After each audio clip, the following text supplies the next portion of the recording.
خلق مشکور ہے، ضیافت نور ہے، ضیافت نور ہے۔ اعوذ باللہ من الشیطان الرجیم، بسم اللہ الرحمن الرحیم۔ قال رسول اللہ صلی اللہ علیہ وآلہ وسلم، الحسن والحسین امامان قاما او قعدا۔ معزز خواتین و حضرات، السلام علیکم ورحمۃ اللہ وبرکاتہ۔ ماہ رمضان المبارک کی خصوصی نشریات ضیافت نور اور آپ کا میزبان محمد عباس قمر حاضر خدمت ہے۔ خواتین و حضرات، ماہ رمضان کی برکت رحمت جاری و ساری ہے، اور ان برکتوں اور رحمتوں میں مزید اضافہ کر دیتے ہیں یہ ایام کہ جن ایام میں پنجتن کے نزول میں سے ایک نور حضرت امام حسن علیہ السلام کی ولادت کی مناسبت شامل ہے۔ ہم اپنے تمامی ناظرین کو، دیکھنے والوں کو، سننے والوں کو اس پرمسرت دن کی مبارکباد پیش کرتے ہیں، خصوص بالخصوص اپنے وقت کے امام کے حضور ہدیہ تبریک پیش کرتے ہیں۔ خواتین و حضرات، حضرت امام حسن علیہ السلام کی ذات خود میں ایک مکمل باکمال ذات ہے۔ ہم جس بھی آئینے میں، جس بھی پیراہے میں حضرت امام حسن علیہ السلام کی ذات کا مطالعہ کریں تو ہمیں صبر بھی ملتا ہے، شجاعت بھی ملتی ہے۔ امام حسن علیہ السلام کی ذات کے متعلق آج کی اس نشریات میں ہم گفتگو کریں گے۔ قبل اس کے کہ ہم اپنے معزز مہمان سے گفتگو کا آغاز کریں، شہید محسن نقوی کی قلم سے لکھے ہوئے کچھ اشعار کو نشریات کا حصہ بنانا چاہتا ہوں۔ زہرا کا نور، زہرا کا چاند، ابن علی مصطفیٰ کا نور، جس کی جبیں سے پھوٹ رہی ہے شعاع طور، رقصاں ہے جس کی آنکھ میں ادراک کا سرور، جس کی ہر ایک ادا سے نمایاں نیا شعور، چپ رہ کے جس نے باغ حکومت کی موڑ دی، چپ رہ کے جس نے باغ حکومت کی موڑ دی، کھولی زباں تو ظلم کی زنجیر توڑ دی۔ حضرت امام حسن علیہ السلام کی ذات، آپ کے فضائل اور خصوص بالخصوص آپ کی صلح، ان تمام موضوعات پر آج کی ہماری اس نشست میں گفتگو ہوگی۔ معزز مہمان قبلہ علامہ شیخ حافظ ارتضیٰ نجفی صاحب ہمارے ساتھ اسٹوڈیوز میں موجود ہیں۔ گفتگو کا آغاز کرتے ہیں۔ السلام علیکم ورحمۃ اللہ وبرکاتہ قبلہ۔ وعلیکم السلام ورحمۃ اللہ وبرکاتہ۔ قبلہ، اس خصوصی مناسبت سے 15 رمضان المبارک ولادت باسعادت حضرت امام حسن علیہ السلام کی مناسبت سے آپ کی خدمت میں ہدیہ تبریک پیش کرتا ہوں۔ خیر مبارک۔ بہت شکریہ، آپ نے قیمتی وقت میں سے ہمیں اپنا وقت دیا۔ شرف ہے میرے۔ قبلہ، ذات امام حسن علیہ السلام، امام کے فضائل، ایک جملے میں اگر سمندر کو کوزے میں سمیٹنے کے مترادف یہ سوال پہلا کہ امام حسن علیہ السلام کی ذات کو، آپ کے فضائل کو اگر ایک جملے میں بیان کریں تو آپ کیسے بیان کریں گے؟ اعوذ باللہ من الشیطان اللعین الرجیم، بسم اللہ الرحمن الرحیم، الحمد للہ والصلاة والسلام علی اہلہا واللعنۃ الدائمۃ علی اہلہ۔ محترم بھائی، سب سے پہلے تو اس پرمسرت موقع پر آپ کی خدمت میں، تمام مؤمنین جہان کی خدمت میں، اور بالخصوص حضرت حجت کی خدمت میں ان کے جد حضرت امام حسن مجتبیٰ کی ولادت کی مبارکباد پیش کرتا ہوں۔ جزاک اللہ۔ جس سوال سے آپ نے بات کا آغاز کیا، اگر فقط اسی پر مسلسل گفتگو ہوتی رہے تو بھی اس سوال کا حق نہیں ادا ہو سکتا، بے شک۔ لیکن ایک جملے میں، اور یقیناً مجھ حقیر کی یہ طاقت نہیں ہے کہ اپنے ایک جملے میں سمیٹ سکوں، لیکن اس ایک جملے سے مدد لینا چاہوں گا کہ جیسے آپ نے سرنامہ کلام کا حصہ بھی بنایا، صحیح، آپ نے بیان کیا، آپ کی اجازت سے ناظرین کی خدمت میں کچھ تفصیل پیش کر دوں اس کی، کہ اگر آقا حسن مجتبیٰ کے تمام مرتبے کو سمیٹنا ہو، جی، کیا کہیے؟ آیا فاطمہ کا لال کہیے، آیا علی مرتضیٰ کا وارث کہیے، آیا رسول اللہ کا نواسہ کہیے، ایک جملے میں کائنات کے رسول بیان کرتے ہیں، تعارف کرواتے ہیں، فرماتے ہیں الحسن والحسین امامان قاما او قعدا۔ جی، یہ میرے بیٹے، یہ میرے لخت جگر حسن اور حسین، یہ دونوں امام ہیں، صحیح، چاہے یہ کھڑے ہوئے ہوں صحیح، یا چاہے یہ بیٹھے ہوئے ہوں۔ اب اس کی مختلف تشریحات کی گئی، سب اپنی جگہ۔ ایک جملے میں اگر خلاصہ کیا جائے اس حدیث شریف کا کہ جو تمام عالم اسلام میں متفق علیہ حدیث ہے صحیح. تو وہ یہ بنے گا کہ چاہے سوتے میں ہوں، چاہے جاگتے میں ہوں، چاہے وقت کی کس کیفیت میں ہوں، زندگی کے کس حال میں بھی ہوں، صحیح. حسن مجتبی اور امام حسین یہ دونوں ہستیاں نبی کی جانب سے اس کائنات پر امام ہیں۔ صحیح. اگر اس کے باوجود بھی بات جی. کو اور آگے بڑھائیں اور فضائل امام حسن مجتبی کی معراج کو دیکھیں جی. تو ایک ہی جملہ کافی ہے کہ حسن مجتبی وہ ہستی ہیں، وہ ذات ہیں کہ یہ حسین کے بھی امام ہیں۔ سبحان اللہ، سبحان اللہ۔ یعنی امام، اور بھی بہت ساری توجیحات کی گئی ہوں گی، لیکن امام کا بعین ہی معنی اگر اس طرح کہیں تو یوں کہہ سکتے ہیں کہ امت پر واجب ہے ان کی اطاعت کرنا، جس حالت میں بھی ہوں ان کی بے شک، اطاعت کی جائے گی۔ صحیح۔ اسی سے ربط دیتے ہوئے ہم اگر اپنے موضوع کی جانب آئیں تو امام حسن علیہ السلام کی زندگی کا مطالعہ کرتے ہیں تو باقی ائمہ سے کچھ مختلف پہلو ہمیں نظر آتے ہیں، جس میں سے ایک بہت ہی پرومیننٹ، بہت ہی واضح امام حسن علیہ السلام کی صلح ہے۔ تو کس طرح کے حالات تھے وہ، کس طرح کی جو سینیریو تھا، سرکمسٹینسز تھے جن میں امام حسن علیہ السلام نے صلح کی؟ کیا امام کو مجبور کیا گیا صلح کرنے پر؟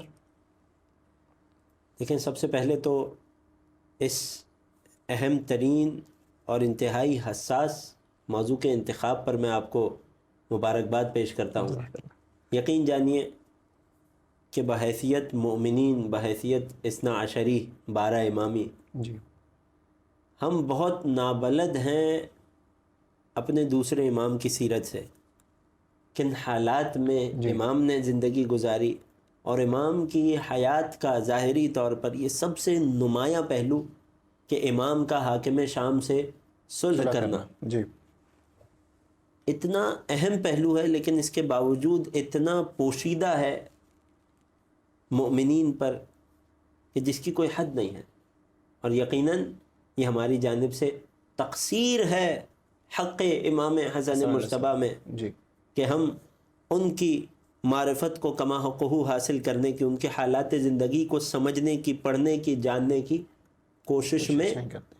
کوتاہی کرتے ہیں۔ صحیح۔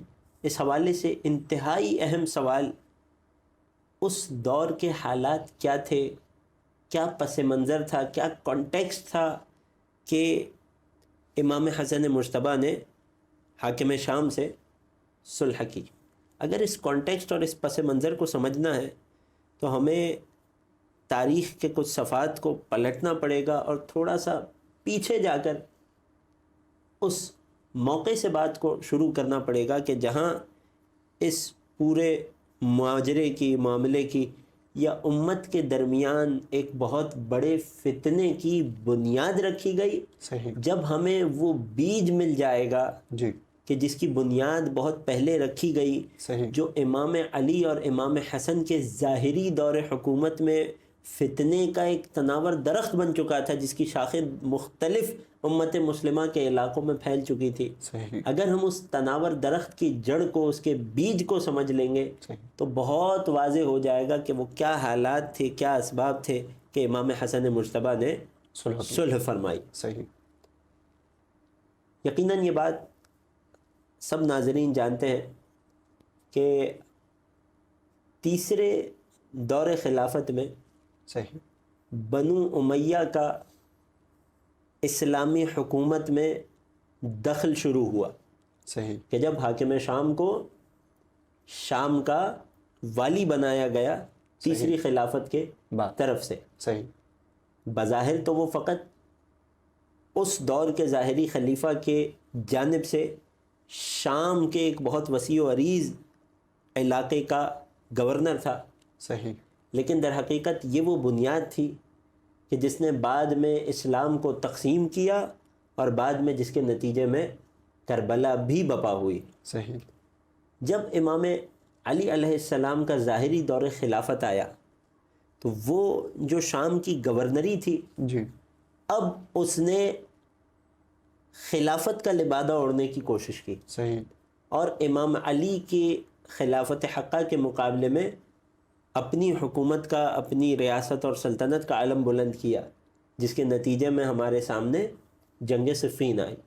جنگ صفین انتہائی نتیجہ خیز ہوتی اور فتنے کو اس کی جڑ سے ختم کر دیتی، صحیح، لیکن وہاں پر مکر و فریب سے کام لیا گیا۔ جی تحکیم کا واقعہ ہوا جی، کہ جہاں قرآن کو نیزوں پر بلند کیا گیا جی اور لوگوں کی جانب سے صحیح، ظاہری طور پر امام علی کے لشکر والوں کی جانب سے بھی امام علی کو مجبور کیا گیا اس بات پر کہ اب یہاں جنگ روکی جائے کیونکہ قرآن سامنے ہے۔ صحیح، کیا ہوا؟ ظاہری طور پر تو تحکیم ہوئی، اگر حقیقت میں مکر و فریب ہوا، دھوکہ ہوا کہ جو مولا کے اکثر لشکریوں کو اپنا شکار کر گیا۔ صحیح، اگر اس ایک نقطے کو ہم سمجھ لیں جی کہ ائمہ اہل بیت بنو ہاشم اور ان کے مقابلے میں جب بھی بنو امیہ آئے، چاہے رسول کے دور سے دیکھیں جی چاہے امام حسن مجتبیٰ کا دور ہو، جی، ایک بہت واضح فرق ہے کہ جس کی بنا پر ہمیں ایسا محسوس ہوتا ہے یا لوگوں کو ایسا لگتا ہے کہ ظاہری طور پر بنو امیہ نے تو اپنی حکومت کو بچا لیا، ظاہری طور پر وہ قابض رہے، وہ حاکم رہے، وہ حکمران رہے، جی اور بنو ہاشم نے قربانیاں دی۔ جی، وہ ایک عام بڑا واضح فرق ہے صحیح، بنو امیہ اور بنو ہاشم کی سیاست میں، کہ جس کا اظہار امام حسن کی سیرت میں بھی ہوا، جی، صلح سے پہلے بھی صلح کے بعد، اور صلح کے بعد بھی۔ صحیح، وہ کیا تھا؟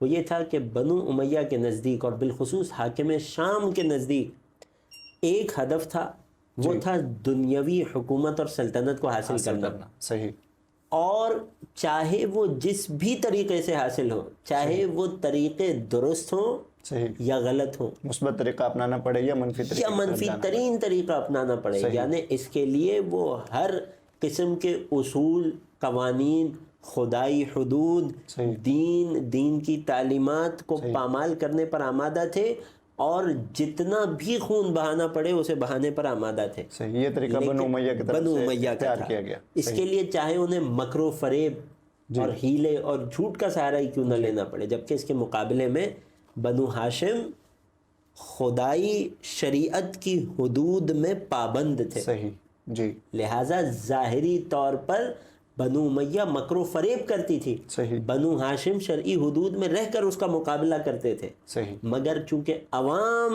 اتنی بابصیرت نہیں تھی کہ اس مکر و فریب کو اس کے وقت میں سمجھ سکیں، جی، لہٰذا لوگ ائمہ کا کما حقہ ساتھ نہ دیتے تھے، اور یہی واقعہ وہ جو جنگ صفین کے بعد قرآن پر لایا جانا، اور لوگ دھوکے میں آ گئے، جی، لوگ فریب کا شکار ہو گئے۔ صحیح، اور یہی واقعہ امام حسن مجتبیٰ کی حیات مبارکہ میں بھی ہوا صحیح، کہ لوگ دھوکے اور فریب میں آ گئے، جی، امت میں ایک فضا پھیلائی گئی۔ امام علی کا ایک بہت حسین اور لطیف جملہ میرے دل کے بہت قریب ہے، یہ جملہ نجف اشرف کی سرزمین پہ بیٹھے ہیں، جی، مولا کی بارگاہ میں جملہ ہدیہ کرتے ہیں آج ان کے فرزند کی ولادت کی مناسبت سے۔ ایک جملے میں اگر مولا علی اور ان کی اولاد اور حاکم شام اور اس کی اولاد کے درمیان فرق سمجھنا ہو، صحیح، تو فرق یہ ہے، مولا فرماتے ہیں لولا التقیٰ لکنت ادھى العرب، صحیح، کہ یہ لوگ کیا سمجھتے ہیں کہ اپنے مکر، اپنے فریب، اپنی چالاکی کے بلبوتے پر یہ ہم پر غلبہ حاصل کرتے ہیں، کیا ان کا یہ گمان ہے یہ ہم سے زیادہ ذہین ہے، ان کے پاس ہم سے زیادہ علم و حکمت ہے؟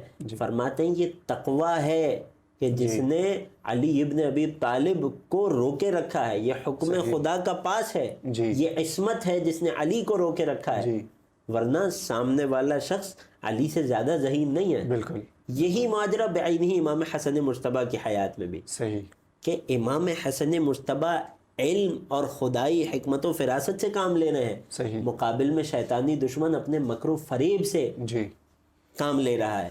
کیا یوں ہوا؟ کہیں کہ یہ ربط ہے وہی جنگ صفین کا، انہی مکر و فریب کا، ان چلاکیوں کا، جو کہ صلح امام حسن علیہ السلام کے دور میں پھر ہمیں نظر آتا ہے۔ بالکل ایسا ہی ہوا۔ کیا جب امام علی کی شہادت ہوئی، جی، اور لوگوں نے، وہی لوگ کہ جنہوں نے امام علی کو ظاہری خلیفہ مان کر ان کی بیعت کے لیے جمع ہو گئے تھے، اور وہ پورا واقعہ جو نہج البلاغہ میں ہے کہ اس طرح لوگ علی کے گرد مجمع لگائے جمع تھے کہ حسن و حسین علیہ السلام اور لوگوں کے دھکوں کے نتیجے میں پس رہے تھے۔ یہ جملے ہیں نہج البلاغہ کے، یعنی لوگوں نے علی کو اس طرح ہجوم کی صورت میں گھیرا ہوا تھا، علی کی ابا، علی کے کندھوں سے ہٹی جا رہی تھی، لوگوں کے پیر علی کی ابا پر آ رہے تھے.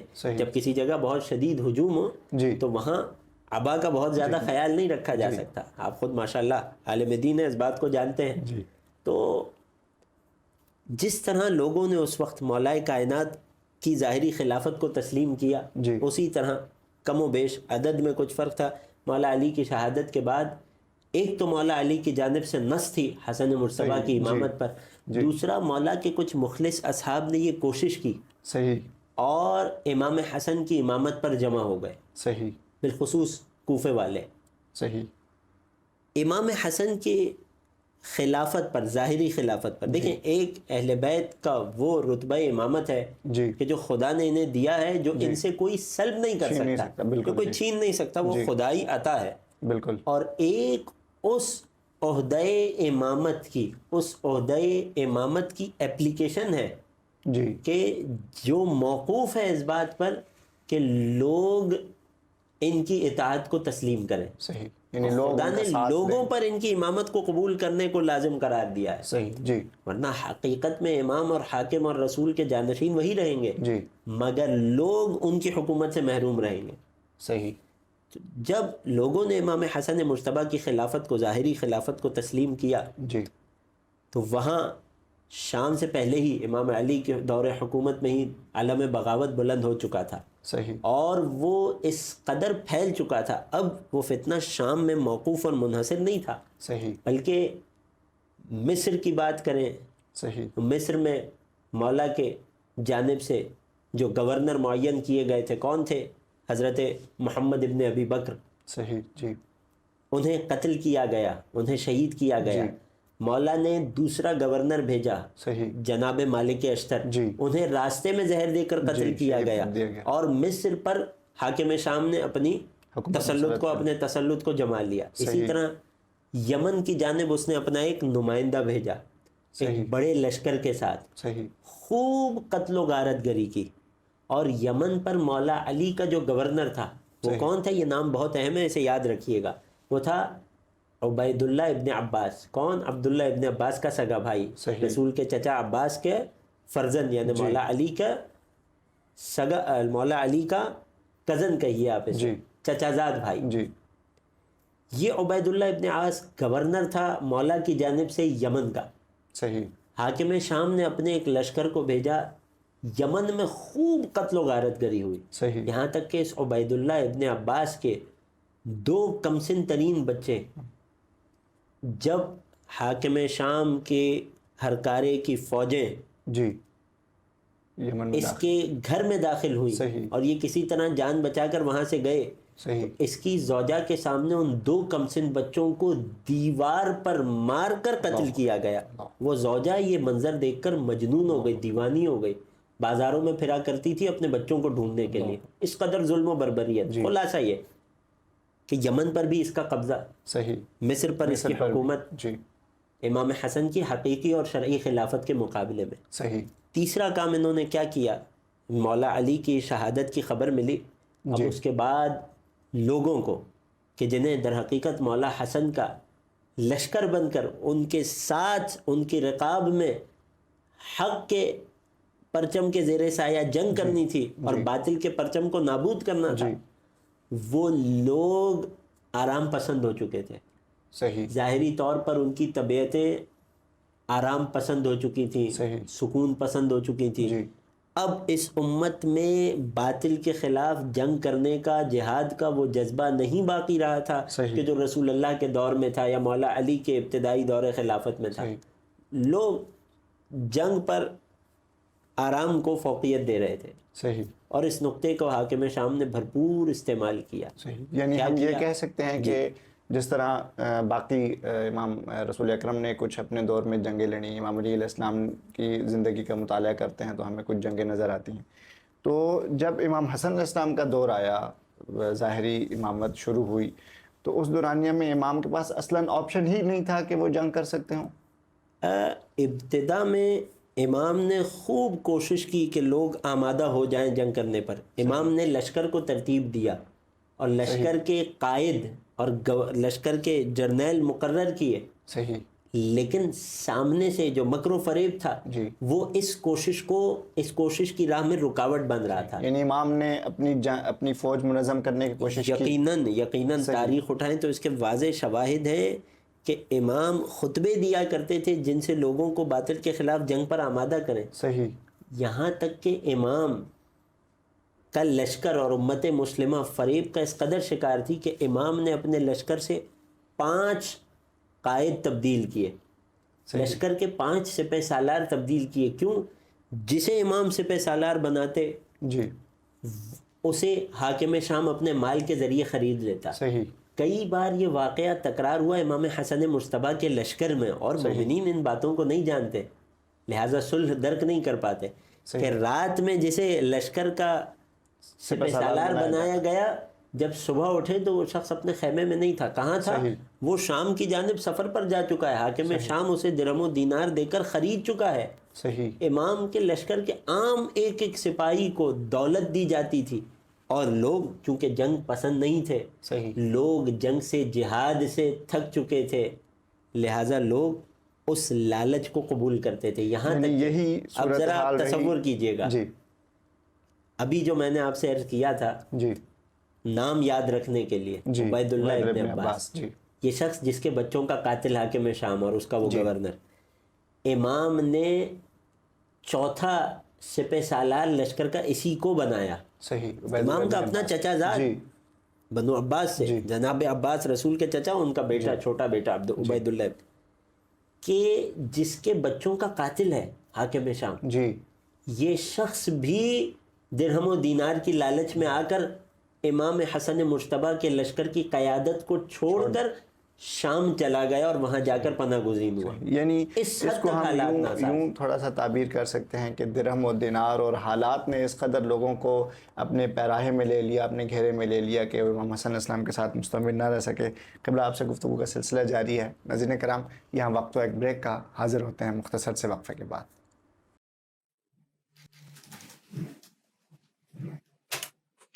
ہم دوست احباب مل کر فارم ہاؤس بھی جاتے ہیں، دوسرے شہروں کا سفر بھی کرتے ہیں، پکنک پر بھی جاتے ہیں. تو کیوں نہ اس مرتبہ عمرے کی سعادت حاصل کریں، خدا کے گھر کو دیکھیں، روضہ رسول پر جائیں، آل محمد کا مدینہ دیکھیں، قبر بطول پر جائیں. ارمغان نجف یعنی AN ٹورز پیش کرتے ہیں سب سے کم قیمت میں عمرہ گروپ، اور ساتھ ہی پہلی مرتبہ جانے والے مومنین کے لیے مزید ڈسکاؤنٹ بھی. تو انتظار کس بات کا ہے؟ اپنے گھر والوں کے ساتھ، اپنے دوستوں کے ساتھ، اپنے رشتہ داروں کے ساتھ عمرے کی سعادت حاصل کریں. مزید معلومات کے لیے ہم سے رابطہ کریں. لبیک لا شریک لک لبیک.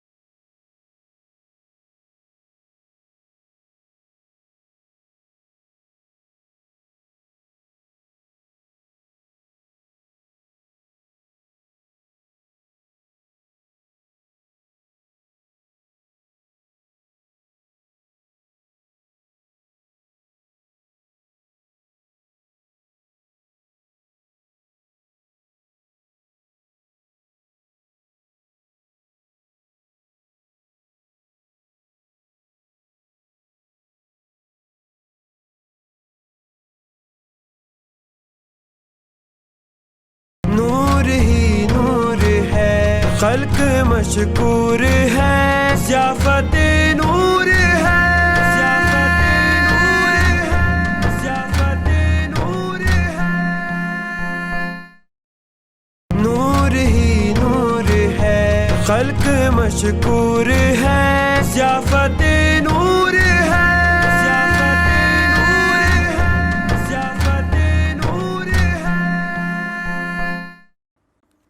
Welcome back. ناظرین کرام، قبلہ علامہ شیخ حافظ ارتضیٰ نجفی صاحب سے ہماری گفتگو کا سلسلہ صلح امام حسن علیہ السلام، فضائل امام حسن علیہ السلام سے ہم نے گفتگو کا آغاز کیا، اور رسول اکرم کی ایک بہت ہی اعلیٰ حدیث کے جو امام حسن علیہ السلام اور امام حسین علیہ السلام کی سیرت کے متعلق، آپ کی شخصیت کے متعلق رسول اکرم نے بیان کی، اور پھر اس کے بعد کہ امام علی علیہ السلام کے دور زندگی میں کس قدر حالات رہے، امت مسلمہ نے کس قدر امام کا ساتھ دیا اور امام علیہ السلام کے لیے کس قدر مشکل حالات رہے، چیلنجنگ سچویشن رہی، اور پھر اسی کا تسلسل جو امام حسن علیہ السلام کے دور حکومت میں بھی امام حسن علیہ السلام کو فیس کرنا پڑا۔ یہ تمام باتیں ہماری بریک پر جانے سے پہلے قبلہ علامہ صاحب سے، ہمارے معزز مہمان سے جاری تھیں۔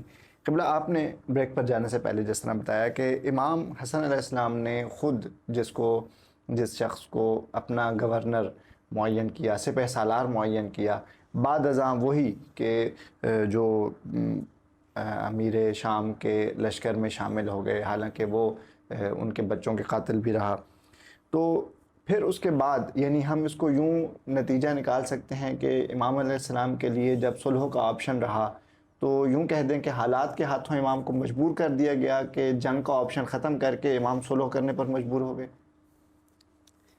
احسن، جزاک اللہ عباس صاحب۔ یقین جانیے اس وقت جس انداز سے امت مسلمہ جی عمومی طور پر صلح امام حسن کو پیش کرتی ہے، اس میں یہ بہت اہم سوال ہے کہ آیا امام حسن صلح کے لیے مجبور تھے؟ کیونکہ مسلمانوں کی ایک بڑی اکثریت جی کہ جنہیں حاکم شام کا دفاع بھی بہت مطلوب ہے، صحیح، وہ جی اس صلح کو اس طرح پیش کرتے ہیں۔ جی بخاری میں موجود ایک حدیث کے ضمن میں صحیح، کہ جو رسول سے منسوب کی گئی، جس کا راوی خود برادران کے علماء رجال کے نزدیک وضاع ہے، یعنی حدیث گڑھ ہے، صحیح، اس نے اس کی سند سے ایک حدیث بہت معروف، آپ نے ہر جگہ مختلف مقامات پر مختلف علماء یا مشائخ سے سنی ہوگی صحیح، کہ رسول اللہ نے امام حسن کے بارے میں فرمایا کہ یہ میرا وہ بیٹا ہے جو میری امت کے دو گروہوں کے درمیان صلح کرے گا، دو گروہوں کو ملائے گا آپس میں۔ صحیح، یہ حدیث آپ نے سنی ہوگی۔ صحیح، جی یہ حدیث عام طور پہ اولاً تو اس کے راوی میں مشکل، نہ کہ ضعیف السند، جی راوی وضاع ہے، جی حدیث گڑھ ہے، جی یعنی اس کی بات پر بھروسہ نہیں کیا جا سکتا کسی سے۔ پھر اس حدیث کو پیش اس لیے کیا جاتا ہے کہ صلح امام حسن تو ایک ایسا امر غیبی تھا جسے ہونا ہی تھا، اور دو مسلمانوں کی امت کے ہی دو گروہ تھے، صحیح، اور دونوں ہی اونچ نیچ کے ساتھ صحیح تھے، لیکن چونکہ رسول کی زبان سے بشارت صادر ہوئی تھی، لہٰذا امام حسن مجتبیٰ کو یہی کام کرنا تھا، یعنی توجیہ پیش کرنے کے لیے مصلحت کی نظر کر دیا جاتا ہے۔ احسن، جبکہ حقیقت اس کے برعکس ہے۔ جی لوگوں نے، حالات نے، حاکم شام کی مکاریوں نے امام حسن مجتبیٰ کے پاس کوئی اور ظاہری طور پر کوئی چارہ نہیں چھوڑا سوائے اس کے کہ اب دو میں سے ایک کام امام چنے، یا تو امام بے وفا لوگوں کے ساتھ، صحیح، گویا کہ لوگوں کے بغیر جی حالت جنگ میں آئے، صحیح، امام اسیر بنے، بعد میں حاکم شام امام کے قتل کا مرتکب ہو، اور اس سے بعید بھی نہیں ہے، جی یا تو امام قتل کر دیے جائیں اور امام کے ساتھ بنو ہاشم کی ایک بڑی تعداد اور جو مخلص چاہنے والے مومن رہ گئے ہیں بہت کم ترین، وہ بھی قتل کر دیے جائیں، نتیجے میں دین اسلام کی صحیح تعلیمات پہنچانے والا کوئی باقی نہ رہے، جی، یا دوسرا اختیار یہ کہ ظاہری طور پر برابری کی بنیاد پر امام صلح انجام دے، اور صلح کی شرائط کے ذریعے سے اور ان شرائط پر حاکم شام کو عمل کرنے پر مجبور کرنے کے ذریعے سے اپنے نانا کے دین، شریعت اور تعلیمات اور مؤمنین اور بنی ہاشم کی جانوں کی حفاظت کرے۔ امام کے پاس ان دو کے علاوہ کوئی تیسرا اختیار نہیں تھا۔ صحیح، امام جنگ بھی اس وقت کرتے ہیں جی جب باوفا اصحاب ان کے ساتھ موجود ہوں، جی، اور یہی تو فرق تھا امام حسین اور باقی ائمہ میں، جی بالکل، کہ امام حسین کا وہ جملہ شب عاشور جی کہ جیسے اصحاب مجھے ملے نصیب ہوئے، جی ویسے اصحاب مجھ سے پہلے کسی کو نہ ملے، صحیح، جی لہٰذا امام حسن مجتبیٰ بھی اس میں شامل ہے۔ جی امام نے کس بات کو چنا؟ امام نے قتل ہو جانے پر جی صلح کو ترجیح دی، بقا کو ترجیح دی، جی اپنی ظاہری حیات کی بقا کو بھی، جی مؤمنین کی بقا کو بھی، جی اور اپنے نانا کی شریعت کی صحیح تعلیمات کی بقا کو ترجیح دی بالکل بالکل قتل ہو جانے پر۔ صحیح۔ تو جب امام علیہ السلام کے لیے اس قدر مجبور حالات پیدا کر دیے گئے، پھر امام نے وہ فیصلہ کیا صلح کا، تو پھر ہمیں تاریخ کے اوراق میں اس کا رد عمل کیا ملتا ہے؟ یعنی ایک طرف تو یہ رد عمل کہ لوگ خود امام کو چھوڑ کر دوسرے گروہ کی جانب جانا شروع ہو گئے، اور پھر جب صلح ہو گئی تو کیا اس کے بعد امام علیہ السلام کا ساتھ دیا جاتا رہا، یا امام علیہ السلام کے خلاف حالات اسی طرح مستمر رہے؟ یہ بھی ایک انتہائی اہم سوال ہے کہ ہم دیکھتے ہیں کہ تاریخ میں جو مخلص ترین لوگ امام کے ساتھ باقی رہ گئے تھے، جی ان میں سے بھی ایک بڑی تعداد صحیح امام کی صلح کے اس اقدام کی حکمت کو ہضم نہ کر پائے۔ صحیح نتیجے میں ان میں سے بعض بڑے نام کہ جنہیں تاریخ نے ذکر کیا، بڑے محترم نام ہیں، اصحاب ائمہ، جلیل القدر لوگ، باوفا لوگ، جنہوں نے امامت کی خاطر اپنی جانیں دیں، مگر اس وقت ان کی حالت یہ ہوئی، ہمارے پاس روایات پہنچی کہ ایک شخص آیا امام کے قریب ترین اصحاب میں سے، مولا علی کے قریب ترین اصحاب میں سے، صحیح اور امام جانماز پر ہے، امام حسن مجتبیٰ، صلح کا اعلان ہو چکا ہے۔ جی کیا کیا اس نے؟ امام کے بدن مبارک کے ماتحت سے، امام کے قدمہائے مبارک کے نیچے سے جانماز کو کھینچا اور یوں کہہ کر مخاطب کیا کہ السلام علیکہ والعیاذ باللہ یا مذل المومنین، والعیاذ باللہ اے مؤمنوں کی عزت کو کم کرنے والے آپ پر سلام۔ یعنی اس قدر مگر شدید امام رد عمل۔ کیوں؟ کیونکہ وہ اس صلح کی حکمت کو درک ہی نہیں کر پائے، وہ ہضم ہی نہیں کر پائے۔ مگر امام حسن نے اس کے مقابلے میں بڑا لطیف جواب دیا۔ علل الشرائع میں شیخ صدوق نے اس روایت کو نقل کیا، باب کا نام ہی صلح ہے، باب علت صلح الامام الحسن صحیح نقل کیا۔ فرماتے ہیں امام حسن فرماتے ہیں کہ میری صلح کی مثال بالکل میرے نانا رسول اللہ کی صلح کی مثال ہے کہ جب انہوں نے حدیبیہ اور مکہ کے موقع پر کفار اور مشرکین سے صلح کی، صحیح وہ جو رسول کے نانا کے مقابلے میں تھے، میرے نانا کے مقابلے میں تھے، یعنی رسول کے مقابلے میں، جی وہ قرآن کی تنزیل یعنی ظاہری اسلام کے منکر تھے، صحیح جبکہ میرا دشمن جی اسلام کی تعویل یعنی باطنی اور حقیقی روح اسلام کا منکر ہے۔ یعنی کیا؟ امام نے یہ بھی بتا دیا، یہ جو سے تم مسلمانوں کا گروہ کہہ رہے ہو جو ہم آل محمد کے مقابلے پر کھڑا ہے، اس نے صرف زبان سے کلمہ ادا کیا ہے، یہ وہ لوگ ہیں جن کے لیے قرآن کہتا ہے لما يدخل الایمان فی قلوبکم، کہ ابھی اس ایمان تمہارے دلوں میں نہیں اترا، زبان سے ہونٹوں سے نیچے نہیں گیا۔ صحیح تو یہ اسلام کی روح کے منکر ہیں، اور میں اپنے نانا کی سنت پر چلتے ہوئے ان کے ان لیے سے ایمان صرف زبانی جمع خرچ کے علاوہ کچھ بھی نہیں۔ بے شک ایسا ہی، اور میں اپنے نانا کی سنت پر چلتے ہوئے ان سے صلح کر رہا ہوں۔ صحیح پھر اگر آپ ملاحظہ کریں، اس کے بعد امام فرماتے ہیں، اور بڑی لطیف تعبیر فرماتے ہیں، جس طرح سے جناب موسیٰ کو جی نبی اللہ خضر کا معصوم اور مظلوم اور ناچار لوگوں کی ایک ہی کشتی پر میں سوراخ کر کے اسے عیبدار بنا دینا جی سمجھ نہیں آیا تھا اور اعتراض کر بیٹھے تھے کیونکہ ان پر اس کی حکمت پوشیدہ تھی، اسی طرح تم نے میرے اس صلح کرنے پر اعتراض کیا ہے جی جبکہ تم پر حکمت واضح نہیں ہے۔ فرماتے ایک حکمت کافی ہے جو میں ابھی بتا رہا ہوں۔ امام حسن فرماتے ہیں کہ اگر میں صلح نہ کرتا، روئے زمین پر ہمارے چاہنے والوں میں سے کوئی ایک فرد بھی باقی نہیں رہتا۔ تو گویا مجھے یوں اس پورے گفتگو کا خلاصہ کرنے دیجئے کہ اگر آج میری آپ کی اور مومنین و مومنات کی اس روئے زمین کے کنارے اور ہر گوشے میں آبادی ہے اور رسول اور آل رسول کی بات ہو رہی ہے، تو یہ امام حسن کے اس اقدام کا صدقہ ہے۔ صحیح بالکل، یعنی ہم جو کہتے ہیں اور جو حقیقت بھی ہے کہ وجہ تخلیق کائنات رسول اکرم ہے، اور پھر بقائے کائنات اور ہمارے وجود کی بقا در حقیقت صلح امام حسن علیہ السلام ہی رہی، جو کہ پھر اس چیز کا سبب بنا کہ آج اسلام اپنی مکمل روح کے ساتھ موجود ہے۔ ناظرین کرام، صلح امام حسن علیہ السلام، ذات امام حسن علیہ السلام ایک طویل گفتگو ہے، جس طرح ہمارے معزز مہمان نے پروگرام کے ابتدا میں بھی بیان کیا۔ اسی پروگرام کی کنٹینیوٹی ہم ایک دوسرے حصے کے ساتھ اپنے معزز مہمان کے ساتھ آپ کی خدمت میں لائیں گے کہ جس میں انشاءاللہ گفتگو ہوگی کہ امام حسن علیہ السلام کی یہ صلح جو فریقین کے درمیان ہوئی، حالات کے متعلق گفتگو ہو گئی، مزید اس کے بعد رد عمل کیا رہا، کیا اس پر عمل ہوا نہیں ہوا، اور مزید اس پر فیوچر سرکمسٹانسز کیا رہے، ان تمام موضوعات پر ہماری انشاءاللہ اگلے حصے میں گفتگو رہے گی۔ ابھی تک کے لیے پروگرام کا وقت اپنے اختتام کو پہنچا، ہمیں اجازت دیجیے گا، فی امان اللہ۔